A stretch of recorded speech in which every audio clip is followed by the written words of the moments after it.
Fala galera, tudo bem com vocês? Sou a professora Marvila Moraes. Hoje você vai ter comigo aula de Geografia e nós vamos revisar alguns conceitos importantes de alguns capítulos. Antes da nossa aula começar, te convido a pegar todo o seu material de estudo, ir para um lugar mais sossegado, de preferência com fones de ouvido, de modo que você consiga assistir a minha aula da melhor maneira. Combinado? Vamos nessa? Vamos lá. Hoje, como eu falei, nós vamos fazer a revisão de alguns conceitos importantes da área de Geografia. Esses conceitos dizem respeito à unidade 1 do nosso livro, que se chama Orientação, Representação e Território. No capítulo 1, nós vamos falar um pouco sobre a orientação. No capítulo 2, sobre a representação de lugares. E no capítulo 3, o Brasil em partes menores. Vamos entender um pouquinho sobre como isso funciona, certo? Quem se movimenta? O Sol ou a Terra. Nosso primeiro tema vai ser mais ou menos esse. Dentro daquilo que nós já estudamos, eu vou explicando alguns conceitos novamente. O primeiro conceito se relaciona ao movimento aparente do Sol. Para explicar melhor e você entender da melhor maneira o que eu quero explicar para você hoje, eu vou fazer aqui um desenho. Vou logo dizendo que eu não sou muito bom em desenhos, mas eu vou tentar, o que eu não faço por meus alunos, né? Vamos lá. Aqui eu vou representar como se eu estivesse o nascer do sol, certo? Aqui vai ser o meu sol, muito bonitinho. Aqui vão ser os prédios. Vou representar aqui uma cidade, certo? Vou até me arriscar aqui, fazendo alguns prédios. E aqui eu vou estar representando o nascer do sol, certo? Dentro desse nascer do sol, eu estou representando como se o sol, de fato, estivesse nascendo de um lado e à medida que o tempo vai passando, que o dia vai passando, esse sol ele vai tendo um movimento diferente. Aqui eu vou fazer um segundo quadradinho. Nossa, gente, esse desenho não tá muito bonito, mas o que importa é que você aprenda. Então, eu vou tentar aqui representar da melhor maneira para você. Não brinquem com o meu desenho. Vamos lá. Continuando aqui o meu céu, as nuvenzinhas bonitinhas. Eu vou ter aqui o meu sol já em uma posição diferente. Porque é de fato essa sensação que nós temos com o passar do dia. Como se o sol estivesse em uma outra posição, como se ele realmente estivesse se movendo com o passar do dia. Aqui é mais ou menos em torno do meio-dia, por exemplo, certo? Onde o sol ele está no meio. Tanto que se você estiver em algum lugar exposto, ele quase não faz sombra. Você quase não consegue ter a sombra do seu corpo. Por quê? Porque é ao meio-dia, o sol assim já está bem no meio, assim, certo? E o último desenho para representar vai ser, aqui também vou terminar os meus prédios. Esse pincel não está muito legal, mas vamos, aqui o outro, perfeito. Aqui vou ter as nuvenzinhas e aqui eu já vou desenhar como o anoitecer, certo? Esse sol já está se pondo. Não, gente, esse aqui não é um sol. Aqui já vai ser o meu sol se pondo, certo? E aí, eu quero que você repare na direção, no movimento aparente que o sol teve. Ele começou aqui, depois ele veio para cá e por último ele estava nessa posição. É mais ou menos a sensação que nós temos durante os dias, como se o sol de fato estivesse se movendo por cima de nós, né? Digamos assim. E essa sensação ela se chama movimento aparente do sol. Por quê? Diariamente nós temos a sensação de que o sol está em movimento e que estamos parados. Isso acontece porque, do nosso ponto de vista, é o sol que está mudando de posição. Esse falso deslocamento é chamado de movimento aparente do sol. Não é o sol que está se movendo, é quem? Vamos ver aqui. Movimento de rotação. Na verdade, como eu estava falando, é a Terra que está girando em torno do seu próprio eixo, que é considerado um movimento de rotação. Por isso nós temos essa sensação de que o Sol que está se movendo, quando na verdade é a Terra. O movimento de rotação, movimento que a Terra faz em torno de seu próprio eixo. Esse movimento, ele origina os dias e as noites e ele dura cerca de 24 horas, cerca de um dia, certo? O movimento de rotação, ele é muito interessante porque ele nos mostra que Sempre que alguma posição da Terra, né, do globo terrestre, estiver direcionada para o Sol, aquele lado haverá dia. Por quê? Porque ali vai estar sendo iluminado pelos raios solares. Enquanto do outro lado, onde eu não tenho essa iluminação dos raios solares, vai ser o período da noite. Quando a Terra continua o seu movimento, o outro lado que estava de noite vai se transformar em dia e assim por diante. Deu para entender aí esses conceitos? Ok, vamos continuando. As direções cardeais agora, nós vamos falar a respeito delas de um modo que nós nos remetemos aos povos antigos, certo? Esses povos, eles observavam a maneira como a natureza se desenvolvia, alguns eventos que aconteciam na natureza. E dentro disso, surgiram as direções cardeais, que são uma das formas que nós temos de nos orientar e encontrar pontos de referência de uma localização. Aqui eu vou representar para você a rosa dos ventos, certo? Porque você pode encontrar as direções cardeais e colaterais dentro da rosa dos ventos. As direções colaterais, elas foram incluídas entre as direções cardeais para facilitar, para dar uma localização mais precisa, certo? Para trazer essa localização mais precisa. Mas agora nós vamos falar basicamente do norte, sul, leste e oeste. O lado leste é o lado onde o Sol nasce, certo? E o lado oeste é o lado em que o Sol se põe. Ah, mas como eu vou saber onde é o meu norte, onde é o meu sul? Vamos lá. Para encontrar as demais posições, basta que você localize o lado em que o Sol nasce, no caso o leste, e posicione o seu corpo de modo que o seu braço direito aponte para o Sol e seu braço esquerdo aponte para a direção oposta, que seria o oeste. Dentro disso, nós vamos ter uma representação das direções cardeais e de como elas nos orientam até hoje, certo? Instrumentos de orientação. Dentro disso, eu vou falar de dois instrumentos que são um é muito antigo e o outro é muito atual em nossos dias, né? O homem utilizou os dois instrumentos, mas um é bem mais antigo e um é um instrumento novo, tecnológico e muito utilizado por nós na atualidade. O primeiro é a nossa bússola, que é como se fosse um relógio, porém, em vez de nos dizer as horas, ela aponta o nosso norte, utilizando basicamente as direções cardeais, norte, sul, leste, oeste e os pontos colaterais, certo? Entre eles.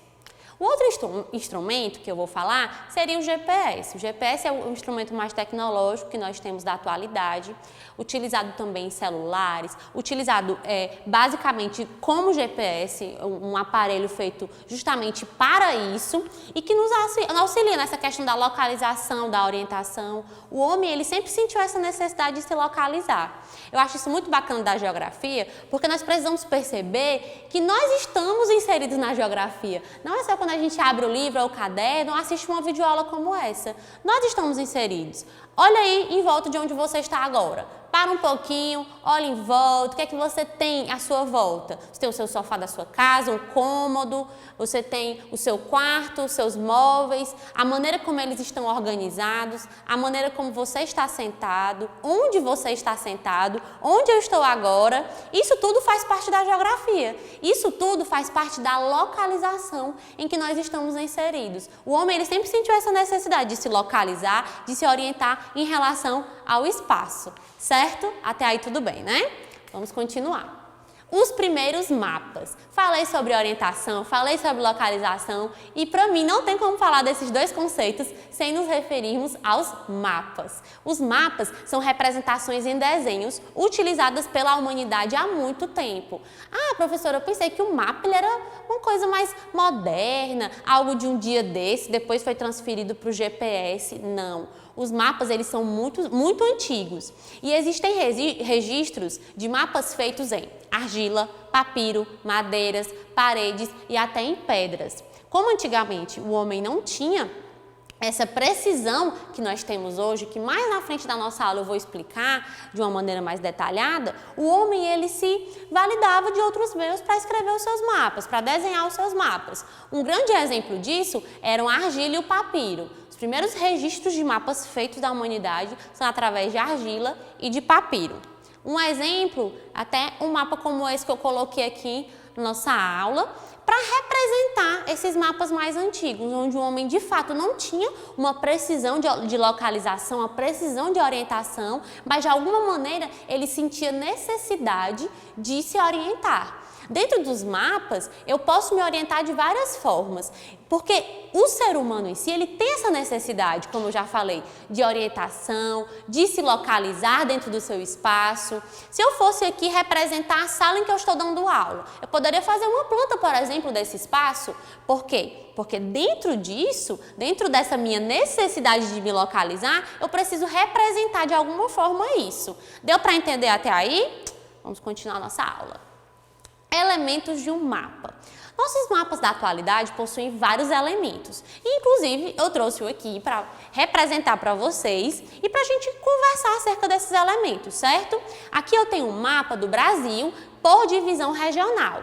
E aí eu queria que você prestasse bem atenção nesse mapa, porque não é só a questão aqui das cores, a questão dos estados, né, de como eles estão divididos, mas sim dos elementos que vão compor esse mapa, certo? O primeiro elemento que eu gostaria de falar seria o título. Para mim, o título é primordial em um mapa. Por quê? Porque através do título eu vou ter o assunto que eu vou estar falando e alguns títulos eu tenho também o ano que aquele mapa foi captado, o ano que aquele mapa foi representado. E isso é muito importante, porque, por exemplo, quando nós vamos fazer comparativos de mapas, um mapa do ano de 2020, um mapa do ano de 1900 e alguma coisa, eu preciso também desse comparativo em relação aos anos. Então, o título ele é importante para isso, para a questão do nosso assunto que vai ser tratado naquele mapa, o ano. Esse aqui não traz, mas é um mapa bem atual, certo? É o mapa do Brasil, como eu já falei, e representa a nossa divisão regional, as nossas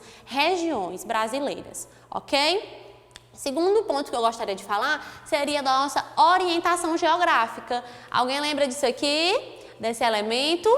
Já falamos sobre ele hoje, inclusive, né? A nossa rosa dos ventos. A rosa dos ventos, ela traz isso, ela traz essa orientação dentro do mapa, de modo que eu saiba que lado é o meu leste, que lado é o meu oeste, onde é o meu norte, onde é o meu sul, certo? Então, sempre, em todo o mapa, nós temos essa orientação geográfica também, ok? O terceiro elemento que eu gostaria de falar seria da nossa escala. A escala, ela traz de uma maneira mais precisa o que foi representado dentro do mapa, mas o que era a maneira real, qual era o tamanho real da minha área e como isso foi representado, foi convertido para que eu pudesse representar no meu mapa. A minha escala traz isso, certo? Para que a pessoa saiba, quem está lendo aquele mapa entenda mais ou menos a dimensão da área que se está falando. O terceiro ponto que eu gostaria de falar seria a fonte. Aqui nesse mapa eu não trouxe a fonte porque é um material que já foi desenvolvido justamente para essa aula. Mas, geralmente, nas fontes eu tenho o site de onde aquilo foi tirado, mais ou menos as estatísticas, de onde eu tirei aquelas estatísticas, quem me disse aquilo, de onde esses elementos vieram, né? Qual o instituto que me disse aquelas estatísticas para que eu pudesse representá-las. É importante nós termos fonte. Por exemplo, quando você está lendo uma matéria de jornal, sempre que você está lendo uma matéria, lá embaixo vai ter o quê? Vai ter uma fonte. De onde aquela matéria foi retirada, quem a escreveu. Isso tudo é importante para que você consiga entender a veracidade, a questão da verdade das informações. Por uma fonte nós podemos saber se aquilo realmente é verdade, se não é, se eu posso confiar naquelas informações que estão sendo passadas a mim, ok? E por último, vamos falar da nossa legenda. Aqui eu tenho uma legenda que está representando as minhas regiões brasileiras acerca das cores. Veja bem, o norte está representado pela cor verde e aqui a região norte, com todos os seus estados, estão representados pela cor verde. Um outro exemplo, centro-oeste, laranja. Dentro do centro-oeste, todas as representações de estado estão destacadas de laranja. Então, a minha legenda, ela é basicamente isso. Ela vai representar elementos que eu tenho no meu mapa, de modo que eu consiga entender o que cada um representa. Por exemplo, se eu estivesse falando aqui de um bairro, vou dar um exemplo aqui de um bairro, e dentro desse bairro eu tenho um número X de escolas, um número X de hospitais, um número X de estádios de futebol, por exemplo, tenho 2 estádios de futebol, eu tenho uma igreja. Então, naquele mapa, onde eu quero destacar que eu tenho aquele lugar, aquela instituição, eu vou colocar uma legenda para aquilo.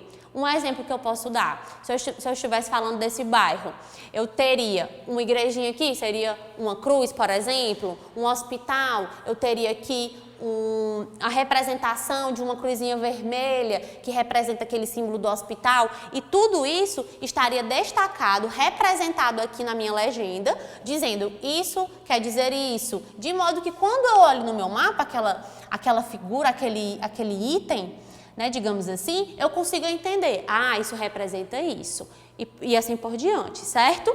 Os elementos de um mapa, eles são muito importantes, para que você entenda realmente que o mapa não está ali só de uma forma representativa, mas que ele agrega informações a tudo aquilo que ele quer de alguma maneira passar. Deu para entender mais ou menos? Eu tenho aqui um mapa do Brasil.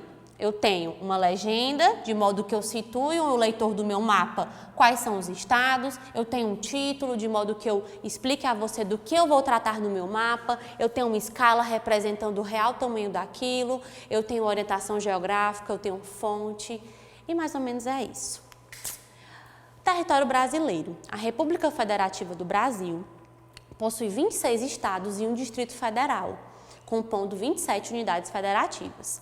Os nossos estados são compostos por municípios, ou seja, eu tenho estados e eu tenho, que são, como posso dizer, representações maiores, e eu tenho municípios dentro desses estados, certo?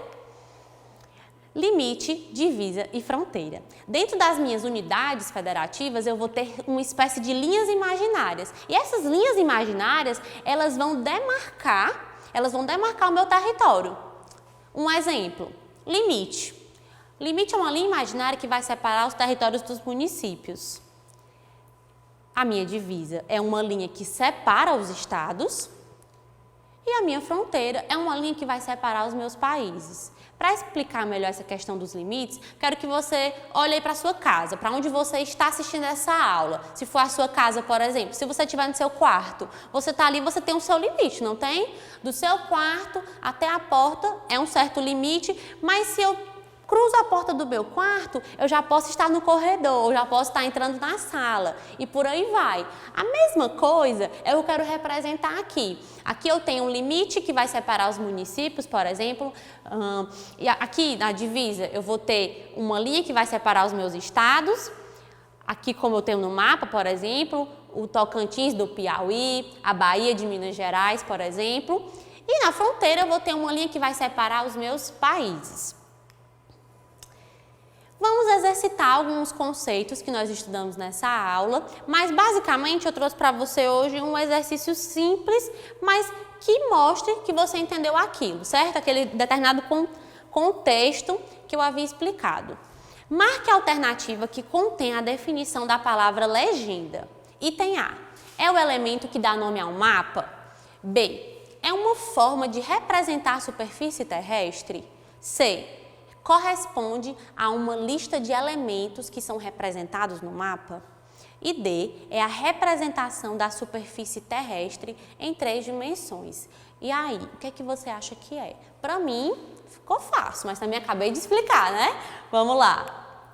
Isso mesmo, resposta correta, item C. Por quê? A legenda ela é essa especificação do significado atribuído aos símbolos presentes no mapa, como eu havia explicado, o do hospital, o da igreja, o da escola. Esses podem apresentar-se em forma de ícones, cores, áreas, entre outras formas de representação. Aqui é cores, mas eu tenho ícones também, eu tenho outros tipos de recursos para representar aquilo, outros tipos de elementos, certo? Então, o item correto é o item C.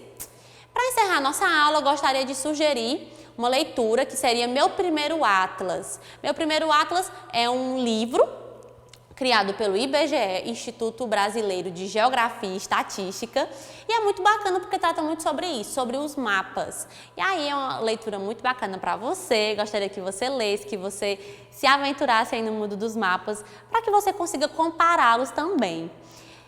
E é isso, muito obrigada por hoje, pela sua companhia, e até a próxima. Tchau, tchau!